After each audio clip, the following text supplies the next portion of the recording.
Hi, it's Eric the Swiss Army Knife here, and I'm in my grubs because I'm working out in the yard in the lawn. And a lot of you guys and folks have sprinkler valves and things like that that need to replace, and you're trying to fix up your house, or you're fixing up a rental or something like that, and you come across sprinklers that are all in line, and you got to take them off and put them on. You can call somebody, but it's really not that difficult. But if you want, I just want to give you some pointers.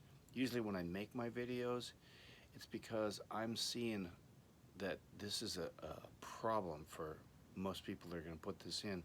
It's going to just be a stopping point. When you buy parts, you buy connectors and things like that, the plastic PVCs for your sprinkler system, always buy extra, okay?